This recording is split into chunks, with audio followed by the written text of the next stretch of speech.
What's good, y'all? This is the OG Fantasy Football Show. We're talking early rankings today to help you dominate the first round of your fantasy drafts this year. Let's go! I meditate, then I celebrate. Tryna get the cake, I don't take a break. Yeah.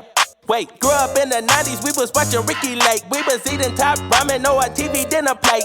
I'm so epidemic, I'm a causing epidemic. Put my feet up in the building, belly like a when I get high. All right, welcome into the show. I am your host, Steve-O, rolling solo again today. My co-host, Willie, should be back in the next week or two. He should be off of diaper duty by then. Until then, I got you, my brother. I'll hold it down here.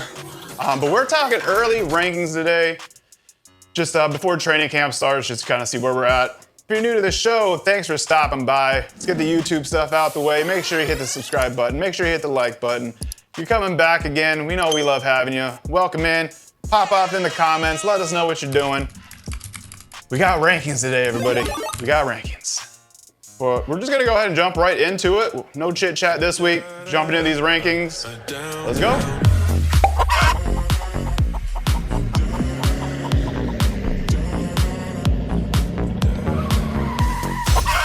So starting off drafts this year, there's a couple clear tier breaks in the first round for me.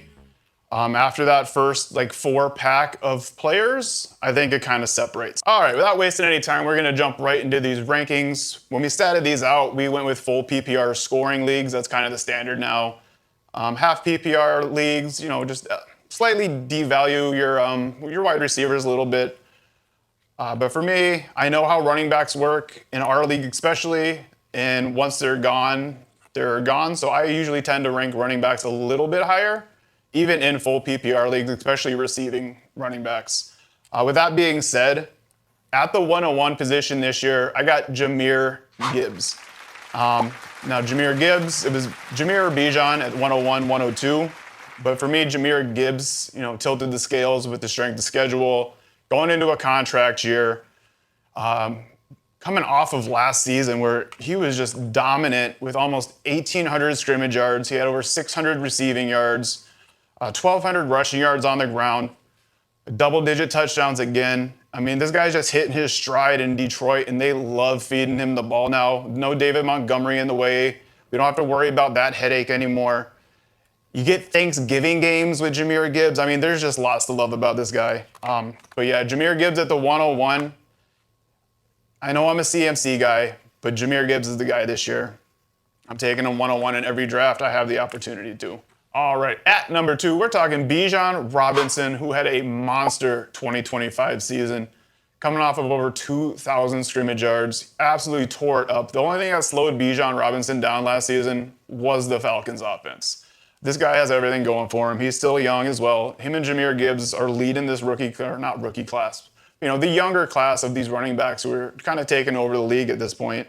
But Bijan Robinson is another guy, just 3-down workhorse back. And that's why he's in the top, half of the first round of these drafts is there's maybe 3 other guys in the league that you can say are true workhorse running backs.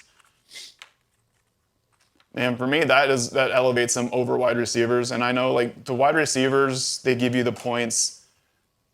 But I'm telling you right now, when you get into the middle of the season and you're scouring the waivers for any running back you can find because yours suck and no one wants to come off of the running backs, trust me, you're going to wish you had drafted running backs early and often. But yeah, Bijan Robinson, I expect about the same for him this year, a top 3 running back in fantasy formats.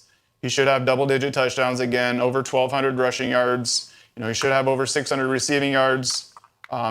He's a clear candidate to be the RB1 and a clear candidate to be a potential fantasy overall number 1 player as well this year.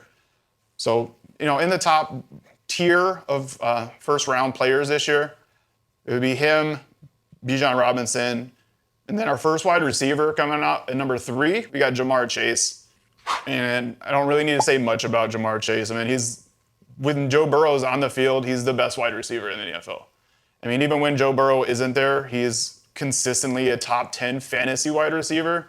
So, Ja'Marr Chase gets you, consistency, upside, PPR work. I mean, he's fun to watch. I love having Ja'Marr Chase on my rosters, man. Just watching that game last year where he took over That Ravens game on Monday night, it was fun to watch. It was literally just the Jamar Chase show, and it would be 15 yards, Jamar Chase. And I think he put up like 12 points in just one drive. It was amazing. But yeah, Jamar Chase at number 3 this year. I mean, with Joe Burrow fully healthy, we expect him to stay healthy. You know, I don't project anyone with injuries, even though it kind of factors in sometimes, but not really. I expect Jamar Chase to have another top 3 wide receiver fantasy production this year. Number 4, we got Puka Nacua. And we put Puka in our top 10 last year, and we felt that might have been a little low. That had to do more with the Matthew Stafford back injury during training camp last season. Going into this year, Matthew Stafford just got paid. He's healthy. Puka's dealing with his off-the-field stuff, but I think he should be fully ready to go by the time, regular season rolls around. If there's any issues, we'll deal with that time, but I don't foresee there being any issues. But Puka Nacua, man, he's just dominant when he is on the field. Now, the injury bug does tend to creep up, but when he's healthy, you saw what he can do. I mean, this was a guy who finished wide receiver number 1 in fantasy last year. He's a top 5 wide receiver the year before that. In McVay, we trust. That's the motto. I'm sticking to it. With wide receiver 1s, trust Sean McVay. He knows what he's doing with wide receivers and running backs. You're not getting the Denver running back situation this year. You're getting clear-cut winners there. So, load him up. I love Puka Nacua. I hope he slips in drafts so I can scoop him up if I'm in the back half. I think there is potential because people will read headlines and not news. But yeah, keep an eye on Puka, see where he's going. I think he should be in the top half of drafts. But as far as consistent, dominant week-to-week finishes, I mean, this is a guy who averaged 20 points last year. Over 20 points. And I would expect the same this year as well. At number 5, we got Jackson Smith and Jigba, my Ohio State brethren. Wide receiver number 2. And, my fantasy champion, hero, Jackson Smith and Jigba. Thank you, Metro Dum-Dums, for letting him slip into the 3rd round last year. I appreciate it. Appreciate the 2nd championship. But yeah, Jackson Smith and Jigba, man, PPR monster. Just lit it up last year. We saw this coming. We know how it is for year 2 wide receivers. This is their explosive window, that 2nd and 3rd year. Now, Jackson Smith and Jigba, with almost 120 receptions last year, double-digit touchdowns again. And I would expect the touchdowns to probably drop a little bit, probably about 8. I know Seattle loves the run game. They probably have to run it a little bit more balanced this year with Jadeveon Price back there. Charbonnet still dealing with the injury. But, I mean, as far as consistent wide receiver production in PPR formats, I don't think you're going to get a much better option than Jackson Smith and Jigba. I mean, the floor is relatively high with the ceiling as well. I don't foresee like a number 1 fantasy finish outcome unless something crazy and he just balls out this year and puts up like 12 touchdowns or something ridiculous. But safely say he should finish within the top 5 wide receivers. So your return on investment with your draft capital in drafts going into August or September is safe when you draft him. I have no problem with JSN, locking up my wide receiver 1 spot. And it would just depend on how I want to construct my roster in the middle of those rounds. But with those 5 guys, Jameer, Bijan, Jamar Chase, Puka, and JSN, I think that kind of caps that first tier of players this year in the 1st round. So if you're in the top 3rd of drafts this year, I think any of those 5 are okay to draft. I have no problem where you take them in that order. I would take Jamar Chase above the other 2 wide receivers, but after that, I think they're kind of interchangeable. It would just depend on bye-week situations and how you want to build your roster later on. Coming in at number 6, we got Christian McCaffrey. And if you guys watch the show, you know I love me some Christian McCaffrey. It hurts me to put him low, and honestly, I want to put him lower because I feel like the injury bug's going to hit this year. He's a guy who had heavy workload last year. I mean, I loved it. It helped me win a championship. But you usually pay the next year when CMC gets a workload like that. He had over 350 touches. We know my 350 touch rule. The statistics show, it's not good for the next season. Production decreases significantly for these running backs. For these running backs who have over 350 touches in the season, I warned y'all about Saquon last year, and I'm warning y'all about CMC this year. As much as I love the guy, and as much as his receptions help his PPR floor, I still foresee a drop-off. I mean, he's hitting 30 years old this year. He had 311 rushing attempts and over 100 receptions. Over 100 receptions automatically puts him in the first round. I don't care how injury-prone he is. I mean, he has to be in the top 10 in rankings because of that alone. No other running back in the NFL is going to get you near that volume in PPR work. I mean, just saying it out loud now, I want to put him higher, but everything else is telling me to put him lower. The stats put him lower for me this year. I know they're going to try and break him up. I know they're going to try and give him a little bit of a breather this year, so we'll see how that goes. But yeah, man, CMC, he's fun to watch. I love having him. I'm going to cheer for him all year long. I think I'm staying away from him this year, but if he drops to the lower end in the first round, I'm okay taking him there. We know he had some lingering issues last year, but I mean, when he's healthy and he's on the field, he's getting the ball. I also think San Francisco's wide receiving core is going to be healthier this year, which should mean they don't need to rely on CMC as much. At number 7, we got Amon-Ra St. Brown. Just doing Amon-Ra St. Brown things, man. Just goes out there, dominates. Another top 5 fantasy finish last year for wide receivers. Finished at number 3 with 117 receptions last year, 1,400 receiving yards, double-digit touchdowns again. I mean, there's not much else to say about Amon-Ra St. Brown, man. Brother just clocks in, does a job, and goes home. I love having Amon-Ra St. Brown on my team. I usually try to get a Lion, either Amon-Ra or Jahmyr Gibbs on my roster because I like watching him play. Unfortunately, it doesn't work out ever, but we're going to try and change that this year.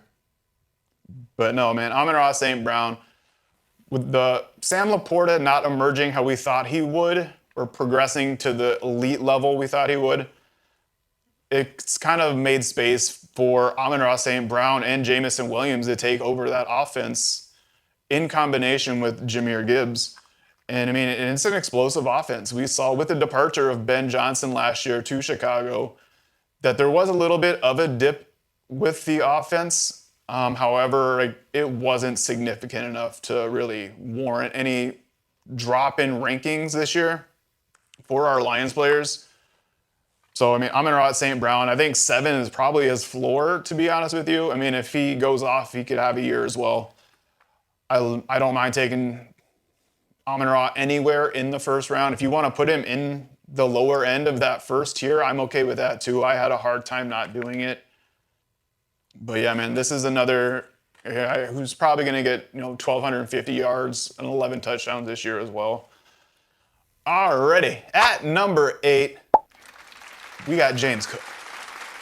Now, we told y'all last year James Cook was going to be a top 10 fantasy running back. I think I had him ranked at number 6. I think Willie had him ranked at number 8. What did he finish? Give me 1 second. He finished as running back 6. Come on, we told y'all to stop hating on this man. Give him some respect. Let him cook. Oh, man. It's fun watching James Cook, man. He is just a pinball out of the backfield. He doesn't fall down. Weebles wobble, but they don't fall down. But yeah, he's fun to watch. And you get to watch Josh Allen with him. I mean, anytime you're associated with Josh Allen, good things are usually going to happen. Coming off of what we thought was a monster season in 2024 with that, 16 touchdowns? Oh, it was 18 touchdowns, what it is. But it was 18 touchdowns, and everyone was, playing it down, saying, post hype, it's going to hit, touchdown regression is going to happen. And we agreed completely. However, all the experts were saying, it's, 6 touchdowns is, kind of within the range. And we fully disagreed with, how that offense is built in Buffalo, with how Josh Allen functions, with the limited receiving options they had. They had to rely on someone. I think me and Willie both had him statted with double-digit touchdowns last year and in our top 10 running backs. And this is where we have him again this year. I think the touchdown regression is still potentially there, but I think 12 is kind of the floor. So I'm okay with 12 receptions out of James Cook. Another thing I like is with it, you have the potential to scoop around in the back and maybe get yourself a little Buffalo stack with James Cook and Josh Allen. If you don't got buttholes in your league who take Josh Allen in the first round every single year, Pilar. But yeah, know your leagues, know your league mates. But no, James Cook, man, we love watching him. He's electric. He's gonna get you PPR stats as well. Not huge reception value to boost his floor, but he gets you enough to cover up any issues or volatility he might have week to week. What did he have, like 33 receptions last year? Yeah, 33 last year, 32 the year before that in 2025. So 30 receptions is about the floor for James Cook. I mean, about 1,200 rushing yards. So yeah, I got him ranked as running back 4 this year. I got him over a couple other players just due to some changes in scenery with their locations, and some decrease in touchdown volume for some players. But we'll cover that here in a second. Coming in at number 9, we got C.D. Lamb. I think Willie's got George Pickens at number 9, but that's Willie's love for George Pickens, but it's okay. I'm just kidding. C.D. Lamb at number 9. I love the value for C.D. Lamb this year. This is a potential wide receiver number 1 week to week when Dak Prescott is healthy. And Dak was healthy all year last year. Y'all slept on Dak last year. He was one of our value quarterbacks to keep an eye on in, double-digit rounds. And we said when he's healthy, he's a top 5, top 6 quarterback, and that's what he came out and did again last year. But C.D. Lamb is the go-to option. He's the red zone threat. Pickens might get you the big play value, but C.D. is the PPR guy to have. I would much rather have C.D. Lamb over George Pickens. Don't let people get cute and try to convince you that Pickens is better than C.D. Lamb. It's not true. They're going to pay C.D. because they're going to pay C.D. Now, he dealt with a little bit of the injury bug last year. He missed 3 games, but he missed 3 games, still had 75 receptions and over 1,000 receiving yards. He's the go-to guy in the red zone. He's a big play threat. He's everything you look for in a wide receiver. When Dak Prescott is on the field, C.D. Lamb's a top 3 wide receiver in the NFL, in my opinion.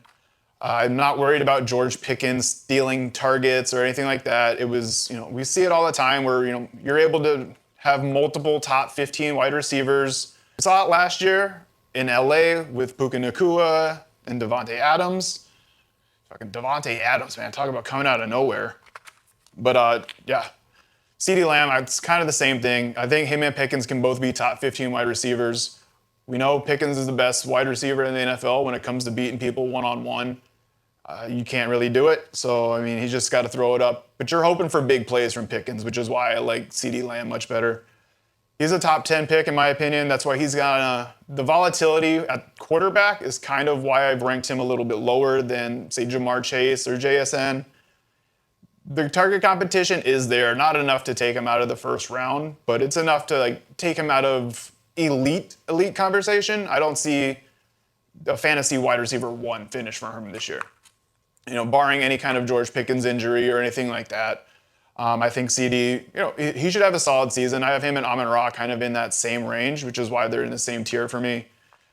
But yeah, man, CD Lamb should have another solid year. As long as he stays healthy, I don't have any issues with CD Lamb this year. Coming up next at number 10, we got Jonathan Taylor. And I feel like we need to put the big warning sign up here again as well this year. This is a big fade alert for me. Jonathan Taylor, man, everyone has him as a running back 2 or 3 this year, which I am highly opposed to. This is a guy that I have a problem putting him in the top 10, and he's probably going to get moved out of there. The only reason he is not out of my top 10, the reason he's in there is strictly volume-based. He's going to get all of the work in Indianapolis, man. There's no one there fighting for competition with him. The receptions aren't there. He's not going to get receiving work. That's not the kind of running back or player that Jonathan Taylor is. He wasn't like that in college. He's not like that now. But this was the running back 4 last year. And this was with 18 rushing touchdowns on the ground. And then Jonathan Taylor is a touchdown-dependent running back with 18 touchdowns and still only could finish 4. I don't have him finishing any higher than running back 5 this year. Like, I don't see him, I don't see him repeating 18 touchdowns 2 years in a row. Not that he's not capable, it's just highly unlikely. I was off of Jonathan Taylor after his rookie season when everyone had him as a top 3 pick the following year going into a sophomore campaign. Like I said, I'm not huge on guys who get a crazy workload. Jonathan Taylor's a guy who had 323 carries and over 40 receptions last year. So he's right near that 350 mark. But with the lack of receptions helping balance that, the touchdown regression that we probably were going to see come, it was hard to put him in the top 10. But the dominant control he has at that position on that team boosts his value. I mean, he's an elite player. I mean, given his skill set, he's explosive, he's strong. I love the kind of running back that Jonathan Taylor is. If I was building a team, that would be my running back. But for fantasy reasons, I have to put him outside the top or within that top 5. And he's probably going to get moved as the season continues. I'm actually kind of higher on Ashton Genty than Jonathan Taylor this year. And Ashton Genty, my man right there, was a guy who's right on that fringe for me. He's outside the first round right now, but I have him at like 13. So we'll get back to that. We'll touch on Ashton Genty in a later episode. But after Jonathan Taylor, man, same situation, different station. Devon Achane in Miami, new head coach, new quarterback, new system, huge workload last year. I just see regression signs all over the place. This is a player we had durability concerns about coming into the league. And when you're a Devon Achane owner, the damn weekly reports suck every week because it's questionable. Ankle, shoulder, ankle. He's getting the cleanup surgery on the shoulder in the offseason. He should be good for everything. Should just be back by training camp. No issues there. I mean, there's still a lot to like about Devon Achane. If things work out in Miami, you're going to get a value with him because he's going to finish as a top 5 running back in fantasy formats. I'm sorry, in PPR fantasy formats. Let me clarify. But in standard scoring leagues, I would drop his value probably into the later second round. But PPR leagues, he's definitely mid-first round. But yeah, no Waddle there. When we see wide receivers leave, we know target consolidation ends up, heavily in running back favors. But I mean, this is a guy that is going to have to rely on a committee approach in Miami because I don't think he's capable of taking, 300 plus carries and getting over, 60 receptions. And he only had 8 touchdowns last year, 8 rushing touchdowns. He had 4 on the ground as well. In the reception work, you would expect that to be a little bit higher. I know that's being greedy with 67. But when you see Christian McCaffrey with over 100 receptions, it's bananas, man. But yeah, I see 60 receptions as the floor for Devon Achane this year. I don't know, man. I think this might be my fantasy wild card in the first round this year is Devon Achane. I'm just not sure which way it's going to go in Miami. But this is why it's an early ranking show. Once we get into preseason, once we get into mini camps and off-season workouts, things like that, the picture will be a little bit clearer. We'll start getting headlines. We'll know how the offense functions a little bit better, how it meshes. But I mean, as long as he's towards the middle to back end of the first round in drafts this year, I'm okay with where he's at. I think his reception work raises his floor high enough to make him a safe pick in the first round. He provides enough touchdown upside to help you win week to week. He also has those weeks where he's going to put up 40 to 50 points, and there's not that many running backs who can do that. There's probably 3, and there are probably the 3 or 4 other running backs that are ranked above him on this list.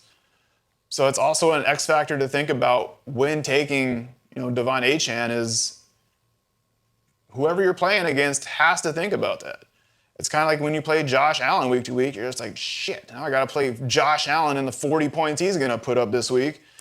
It's just kind of like the mental game. as the season progresses. But yeah, man, Devon Achane, super explosive, great receiver, super squirmy, like just like slips off of everything, man, like just bouncing ball. Fun to watch, especially down there in Miami in the new regime. It should be an exciting thing to see this year, but we'll see how it turns out.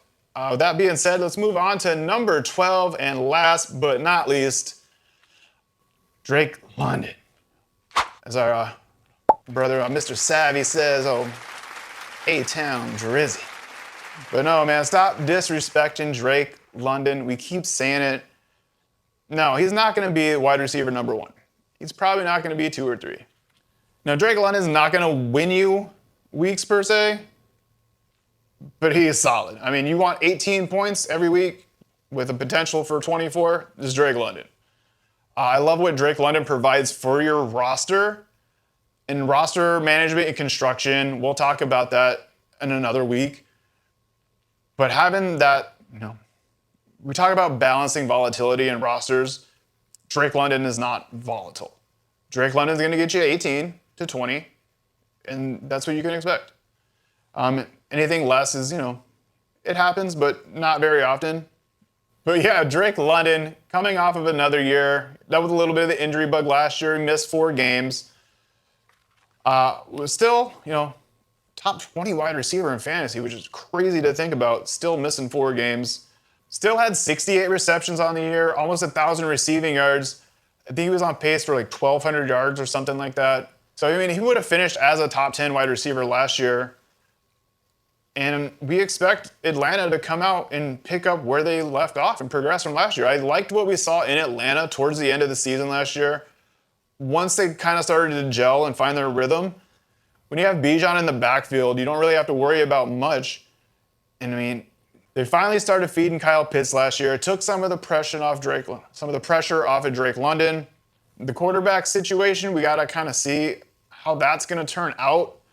I'm not a big Michael Penix fan, but we'll see how things progress in Atlanta this year. But I mean, even if Penix doesn't work out, we know Tua is there to sling it 40 yards down the field, and that's okay with me. So, I mean, I'm okay with Drake London either way. I like the security you get with the pick. I think your investment with the draft capital you have, the back end of first rounds especially, and then you could pair him up with another elite receiving option, or you can go, maybe Jonathan Taylor slips, which, I don't love that one. But no, Drake London at the back end of your first rounds this year, you could turn around. If you can get him on the 12 and you go on the 1-2 turn, you go Drake London, James Cook. I really like that setup to start drafts with. Really solid setup. Good upside for both players. Nothing crazy. It gives you options later on in your drafts to kind of play around with things. But like I said, we'll kind of talk about, roster construction and stuff like that in another episode. But I think that's going to wrap up our early season rankings this year. That's our top 12. So you know how to do when you're in drafts this year. All right, that's going to wrap up our rankings for now. We'll get back later on, probably closer to our August, once the drafts start rolling around with our final lists. Once things start moving around, everything like that, they're going to move. It's going to happen. Like, I'm looking at it now and want to move things around. But we'll wait. We'll exercise a little bit of patience. But yeah, man, let me know who y'all got in your top 12 this year. Let me know if you saw anything crazy. Maybe I'm out of pocket with James Cook. I don't think I am. I might be a little high, but it's okay. Just a little high on James Cook. Alrighty, that's going to wrap it up, everybody. We'll be back next week. We got our top 10 quarterbacks and running backs. We'll get our positional rankings out of the way this year. I feel like I didn't record enough content, so let's talk about league managers and collecting league fees. You dum-dums need to give me your money on time, pre-draft. None of this, Steven, can I pay you in a month? Can I pay you halfway through the season? I need your money or you're getting kicked. I love ya, but you gotta pay. You got money for fake mustaches? That's good, OJ.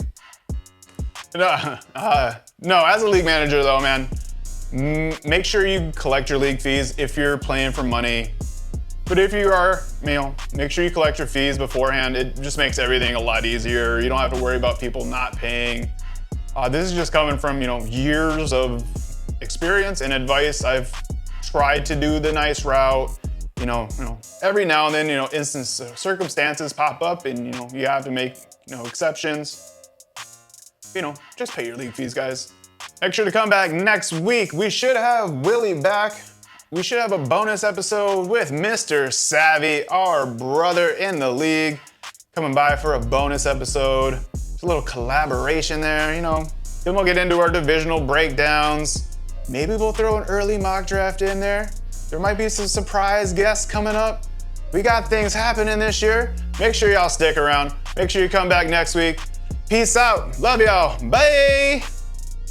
We back with another banger.